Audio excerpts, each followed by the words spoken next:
I was chopping vegetables in the kitchen when my 8-year-old son, Ethan, called out from the basement. His voice was trembling, like he was fighting tears. "Mom," he said, "there's someone down here who looks just like me." At first, I froze. The knife slipped from my hand and hit the counter with a dull clink. For a second, I thought maybe I misheard him. Maybe he was watching one of those creepy YouTube videos again. But then, I heard it. Another voice. Softer, but identical to his. Crying. Echoing from deep below our house. I felt the air leave my chest. Every instinct in me screamed to run, but my body wouldn't move. I knew my son's voice. I had carried it inside me once, felt it in my bones. And what I just heard wasn't him, or at least, not only him. When your child calls for help and you hear two of him, what would you do? If you want to know what I found down there, and why I'll never step into that basement again, make sure to subscribe and tell me in the comments where you're watching from. My name is Laura Mitchell, and I live with my son, Ethan, in a quiet 2-story house on the edge of a small Oregon town. I inherited the place from my father after he passed away last spring. It's old, with creaky floors, and a basement that smells like dust and iron. When we first moved in, it felt peaceful, a new beginning after my divorce. I told myself we'd finally have a home where nothing bad could reach us. Ethan is my world. He's 8, bright, curious, and a little shy. The kind of kid who asks deep questions about everything. Ever since we moved here, he's been drawn to the basement. I thought it was just curiosity. Kids love secret places. But then he started saying strange things. "Mom, the basement feels weird." I laughed it off. "It's just old pipes, honey. There's nothing down there but spiders." Still, I'd catch him staring at the door sometimes like he was listening. At night, I'd hear soft noises under the floorboards, light footsteps, maybe the sound of something rolling. I told myself it was the house settling. That's what old houses do, right? We tried to fill our days with normal things. Movie nights, pancakes on Saturdays, Ethan's drawings covering the fridge. But I could sense something was off. There were moments when he'd pause mid-play, glance toward the basement, and whisper, "Did you hear that?" I didn't want to admit it, but sometimes I did. A faint rhythm, like someone breathing behind the walls. I started keeping the basement door locked, but Ethan didn't like that. "He doesn't like it when it's locked," he once said. When I asked who, he just shrugged. I told myself he had an overactive imagination. He'd been through so much. His dad leaving, the move, losing his grandpa. Maybe he was just acting out. But that night, when I heard his cry from below, every excuse I had disappeared. I grabbed the flashlight from the counter, my hands shaking. "Ethan!" I shouted. "Stay where you are, I'm coming!" The sound that answered me was 2 voices crying together. One sounded terrified. The other sounded wrong. For a second, I stood there at the top of the stairs, the smell of damp air rising from below. My heart was pounding so hard, I could hear it in my ears. The kitchen lights flickered once, then steadied. I took a breath and stepped toward the basement door. I didn't know what was waiting for me down there, but every fiber of me knew I had to protect my son, no matter what it was. Before I turned the handle, I whispered a quick prayer under my breath and glanced at the family photo on the wall. Ethan and me smiling in front of the house the day we moved in. I tried to draw courage from that moment, but the photo frame felt colder than glass should ever feel. I opened the door, and the darkness below seemed to breathe. What I didn't know then was that stepping into that basement would change everything I believed about my home, my family, and my son. The moment I stepped onto the first stair, the wood creaked beneath my feet, a sound that echoed far louder than it should have, in the tight, airless dark. The basement smelled like damp earth and metal, as if the ground itself had been holding its breath for years. I could still hear Ethan crying, but it wasn't steady. It came in sharp bursts, uneven, like 2 different voices trying to imitate each other. I kept calling his name, forcing my voice to sound calm. "Ethan, sweetheart, it's Mom. Where are you?" His reply came fast. "Mom, I'm here."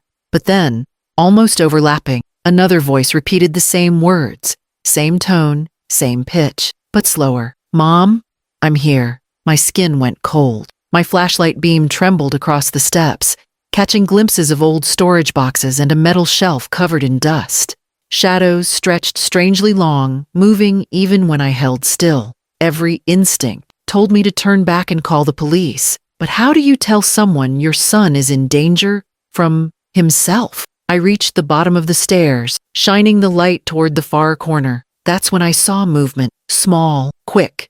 Ethan's toy robot rolled out from the shadows, stopping right at my feet. I remembered he'd dropped it earlier that evening. My stomach tightened. Ethan? He stepped into the light. My son, barefoot, shaking, eyes red from crying. Relief hit me so hard I almost fell to my knees. "Oh my God, come here," I whispered. But before I could move, another figure shifted behind him. It was Ethan again. Same face, same hair sticking up in the back, same Spider-Man pajamas. The second, Ethan stood perfectly still, his eyes too wide, his expression too empty. For a moment, the flashlight flickered, and in that blink of darkness, I couldn't tell which one was real. I forced my voice to stay steady. "Ethan, come to me." Both boys took a step forward. "Stay right there," I said, quickly, holding up my hand. My heart was hammering so hard I could feel it in my throat. I had to think. The real Ethan, my Ethan, was terrified. The other one didn't look scared at all. He was smiling faintly, like he was enjoying the confusion. "What's your favorite bedtime song?" I asked, my voice shaking. "The Moonlight one," they said in perfect unison. "What's your favorite breakfast?" "Pancakes with blueberries," both answered again. Tears burned my eyes. I turned the light between them, desperate for something, anything, that could tell me the truth. Then I noticed it, the way the second Ethan's shadow stretched longer than it should have, reaching across the floor like it had a life of its own. The real Ethan saw it too. He screamed, "Mom, that's not me!" and ran toward me. The other one moved faster, lunging from the dark. I grabbed my son, pulling him close as the flashlight clattered to the floor. The basement went almost pitch black, the only light a faint glow from the stairwell above. I could hear breathing that wasn't mine or Ethan's, slow, rasping, too close. I swung my hand along the wall, trying to find the switch. "Stay behind me," I whispered. Ethan clung to my leg, sobbing into my jeans. When my fingers brushed the switch, the light blinked on for a split second, just enough to see the fake Ethan standing inches away, his face twisted, eyes gray and empty, skin pale like wax melting under a flame. He spoke in Ethan's voice, but it was wrong, lower, broken at the edges. "He doesn't belong here. You took my place." I screamed and shoved him back. The figure stumbled, but instead of hitting the floor, it seemed to sink into the shadows, dissolving like smoke. The air grew freezing, my breath visible even though it was summer outside. I grabbed Ethan's hand and pulled him up the stairs. Behind us, the steps groaned, as if someone, or something, was following. Halfway up, I turned. The basement light was flickering wildly, and for a moment, I saw the second Ethan standing at the bottom, staring up at us. His head tilted slightly, that same faint smile on his lips. When we reached the kitchen, I slammed the door shut and locked it. I pushed the heavy dining chair against the handle. Ethan was shaking uncontrollably, his face buried in my chest. I could feel his heartbeat racing against mine. "Mom, what was that?" he whispered. I didn't know what to say. I wanted to tell him it was just a nightmare, but I'd seen it too clearly. "It's okay," I lied. "You're safe now." Then, from behind the door, we heard a soft knock, 3 slow taps, and then, in that same voice, calm, innocent, and heartbreakingly familiar, came the words, "Mom, can I come out now?" The sound made my legs weak. I held Ethan tighter, afraid to breathe. There was no way that voice was coming from the boy in my arms. For a long minute, silence filled the room, except for the rain against the windows. Then I heard it again, faint but clear, the soft hum of the same bedtime song we always sang before he slept, the one only Ethan and I knew. That night, I didn't sleep. I sat by Ethan's bed, watching his chest rise and fall, waiting for the morning light to reach through the curtains. Every sound from the basement made my pulse spike. The floorboards groaned like someone pacing below us. I wanted to believe it was the wind, but deep down, I knew whatever was down there wasn't done with us yet. By morning, the world outside looked normal again. Sunlight filled the kitchen. The smell of coffee drifted through the air, and for a brief moment, I almost convinced myself that what happened the night before had been some strange, overlapping nightmare.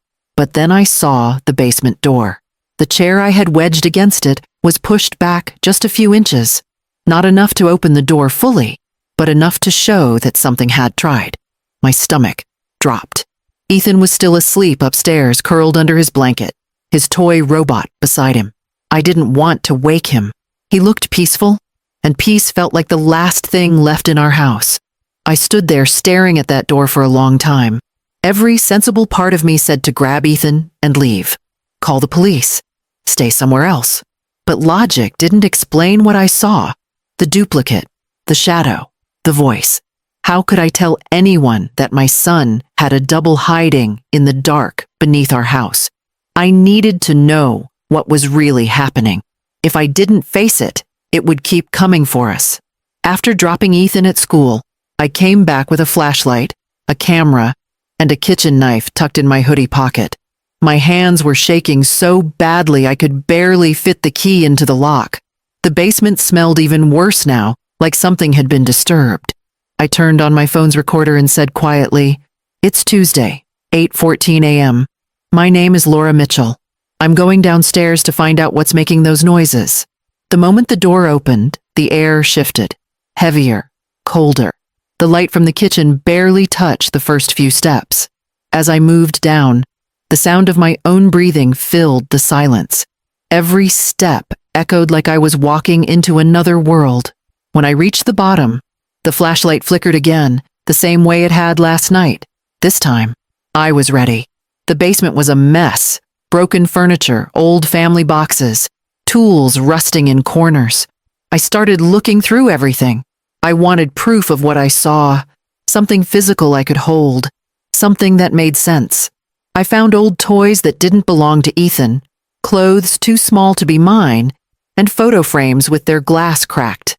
Then, tucked behind a pile of boxes, I saw a large trunk. It looked ancient. Dark wood, metal corners, and a padlock that had already been snapped.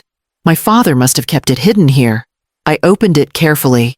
Inside were dozens of photographs. Some were black and white, others faded color. My breath caught when I saw one of them. It was my father holding two toddlers, both in matching clothes. One was me, the other, a boy. The name Daniel was written on the back in my mother's handwriting. I felt the room tilt. My parents had never told me I had a twin brother. Every memory I had of my childhood suddenly felt hollow. Why had they kept that from me? Why had they erased him? The flashlight beam hit the far wall, and that's when I noticed it. The faint outline of a door hidden behind a wooden shelf. My father had nailed planks across it, but they were old and brittle. I pulled them away until the narrow door came free. A lock hung loose, rusted through. I pushed it open, and the smell hit me like a wave. Mold, decay, and something else. Something metallic. Behind the door was a small room, no bigger than a walk-in closet. The wallpaper was peeling, the air thick with dust. A single wooden chair sat in the middle, surrounded by old toys. I saw a stuffed bear, a rattle, a few cars. Some looked exactly like Ethan's. On the wall were drawings done in crayon, a family of 3, then 2, then only 1. My flashlight passed over something that made my knees weaken. A child's handprint, smeared in brownish red, on the wall near the floor. Then I heard it again. A soft shuffle behind me. I turned quickly, flashlight trembling. At the far end of the basement stood the other Ethan. He wasn't smiling this time. His eyes were darker, empty. He looked like a photo of my son printed on old paper. Familiar, but wrong in every way. "Why are you here?" I managed to whisper. He tilted his head. "You forgot about him," he said, in a hollow voice that wasn't Ethan's, but something older, something borrowed. "You left him down here." I shook my head. "No, I didn't even know." "He remembers," the boy said softly, "and he wants his place back." My throat went dry. "Who are you?" He blinked slowly, then smiled again, But it wasn't a child's smile. You named him Daniel. The sound of that name hit me like a physical blow. I stepped back toward the stairs, keeping my light on him, but he didn't move. His voice dropped lower, quieter. You can't take what was promised to me. The basement light above flickered. The air turned so cold my breath came out in white clouds. I ran, slamming the door behind me and locking it tight. I could hear the faint sound of humming from below, the same lullaby I used to sing to Ethan when he was little. When I picked Ethan up from school that afternoon, he looked pale, distant. I asked if he felt okay. He nodded, but wouldn't meet my eyes. That night, as I tucked him into bed, he finally spoke. "Mom," he whispered. He said his name is Daniel. He wants to play. The words made my blood run cold. I realized whatever I saw down there wasn't done with us, and maybe it never would be. That night, the house felt heavier, like the air itself was holding its breath. I couldn't sleep, not after hearing Ethan mention that name, Daniel. It looped in my head like a broken song. I sat at the edge of my bed, staring at the faint glow of the hallway light slipping under my door. Every creak, every sigh of the old house made my pulse jump. I knew I couldn't ignore it anymore. Whatever was living beneath our home wasn't just haunting us. It was trying to take my son. Around 2 a.m., I heard movement again. Soft, dragging footsteps above the floorboards. For a second, I thought Ethan had gone to the bathroom, but then I realized the sound wasn't coming from his room. It was coming from below, from the basement. I got up, grabbed the flashlight, and quietly stepped into the hall. Ethan's door was slightly open. I peeked in and froze. He was sitting upright in bed, eyes wide open, staring straight ahead. His lips were moving, whispering something too low to hear. When I stepped closer, I realized he was singing the lullaby, the same one the voice in the basement had hummed the night before. "Ethan," I whispered, shaking his shoulder gently. "Wake up, honey." He blinked and looked at me, confused. "Mom?" "He said he wants to show you something," he murmured, his voice calm but distant. "Who?" I asked, even though I already knew the answer. "Daniel," he said softly. "He's waiting downstairs." A chill ran through me so deep it made my hands tremble, but I couldn't let fear control me anymore. I had to face whatever this was. I tucked Ethan back under his blanket and said, "Stay right here. Don't move, no matter what you hear." I turned and walked toward the basement door. My whole body was shaking, but something stronger than fear was pushing me forward. The need to protect my son. The moment I touched the doorknob, it felt icy, like metal left out in snow. I switched on the flashlight and slowly began my descent. The deeper I went, the quieter it got. No hum of the refrigerator above, no ticking clock. Not even the sound of my own breathing seemed to belong to me anymore. The light from the stairs faded until all that was left was the narrow beam cutting through the dark. I could see the faint outline of the hidden door I'd discovered earlier, half open now. As I stepped closer, I heard a whisper. My name, Laura. It was soft, drawn out, like someone remembering how to say it. The sound came from behind that small door. My throat tightened. "Daniel?" I whispered. The voice answered immediately, this time in Ethan's tone. "Mom, it's dark down here." My chest ached. It was the same voice I'd heard the first night, my son's, but not his. I swallowed hard and pushed the door open. The smell hit first, stale, cold, thick with earth and rot. My flashlight beam wavered over the small room. It looked the same as before. The toys, the faded drawings, the single wooden chair. But this time, someone was sitting in it. A boy. He looked exactly like Ethan. Same hair, same eyes, same little scar on his eyebrow from when he fell off his bike last summer. But his skin was pale, almost translucent, and his eyes were too still. He was holding the stuffed bear I'd seen earlier, turning its head slowly as if comforting it. "You came back," he said quietly. His voice carried two tones at once, Ethan's and another, older one, deeper and cracked. I gripped the flashlight tighter. "Who are you?" He smiled faintly. "You already know." I shook my head. "You're not my son." His expression changed, sadness flickering across his face. "You're my mother. You were supposed to stay." It hit me like a punch. My mind reeled back to the photo in the trunk. The two toddlers, the boy named Daniel, The hidden room, the locked door. My parents must have sealed him down here, maybe to protect me, maybe from something else entirely. What happened to you? I asked. The boy's eyes glistened. He left me here. The man upstairs. He said I was sick, but I wasn't. I just wanted to play. His voice broke, and for a moment, he looked like a real child, frightened and lonely. I felt tears burning behind my eyes. You're not supposed to be here, I whispered. You're gone. You're free now. His face twisted, voice hardening. No, he took my place. You forgot me. Now I'll take his.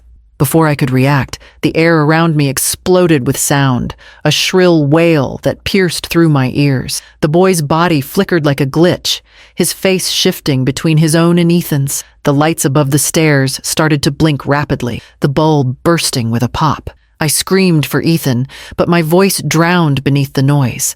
The boy stood, eyes glowing faintly, like the reflection of water. He's mine now! I lunged forward, grabbing the flashlight and swinging it at him. The beam hit his face, and for a split second, I saw both boys merge together, Daniel's pale form and Ethan's soft, terrified expression.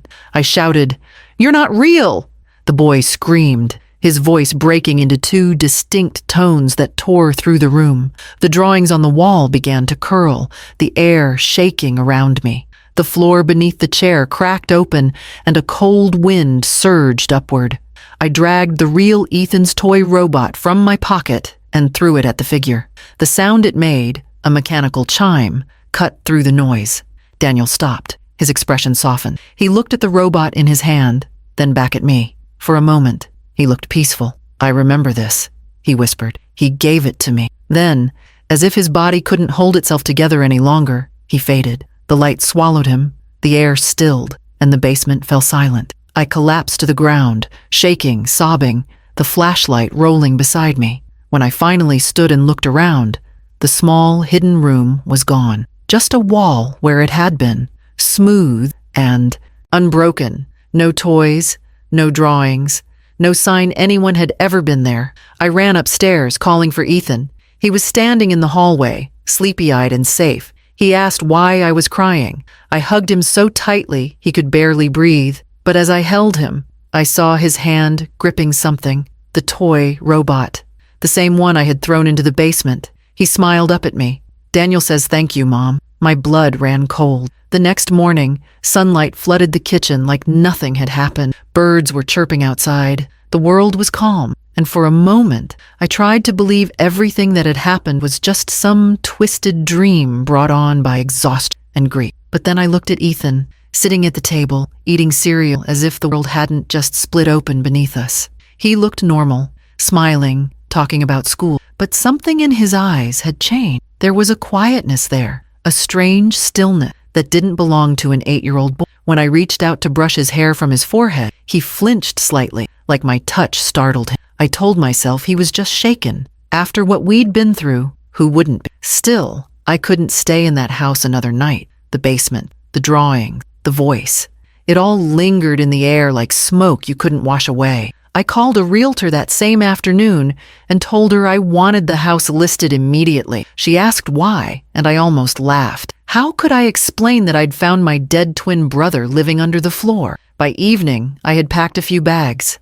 Ethan watched me quietly from the couch, hugging his toy robot, the same toy I had seen vanish with Daniel in the basement. "You sure you want to leave Grandpa's house?" he asked. His voice sounded normal, but the words felt too knowing. "Yes," I said softly. "We'll stay at Grandma's for a while." He nodded and looked back toward the hall. "He doesn't like it when we leave." My heart stopped. "Who?" I asked, already dreading the answer. Ethan didn't look at me. "Daniel." That night, I slept in the living room with Ethan beside me. I left the lights on, the car keys ready on the table. Every sound made me flinch. The ticking of the clock, the wind pressing against the window, the faint groan of the pipes. Around midnight, I heard footsteps in the hallway, slow, deliberate, moving from Ethan's room to mine. I sat up, gripping his hand. His eyes opened instantly, as if he'd been awake the whole time. "Mom?" he whispered. "He's not mad anymore." I wanted to scream, but before I could say anything, something knocked on the basement door. 3 gentle taps, exactly like before. The sound echoed through the house. Ethan turned his head toward it, calm and curious, while I felt my body go rigid with fear. I whispered a prayer I hadn't said in years and pulled him closer. The knocking stopped. The air felt lighter, the silence almost too still. After a few minutes, Ethan's breathing slowed, and he fell asleep again. I stayed awake until dawn, waiting for something else to happen, but the house remained quiet. When morning came, we left. I didn't even look back. I told myself that if I didn't see it again, if I never set foot in that place, maybe the nightmare would finally end. Weeks passed. We moved into a small apartment in the city. I found a new teaching job. Ethan started at a new school. Slowly, things began to feel normal again. He laughed more, made friends, drew pictures of rockets and superheroes instead of empty rooms and strange faces. I started to believe we'd escaped whatever had haunted that house. Until one night, I was unpacking a box I hadn't touched since the move. Old photos, kitchen utensils, books.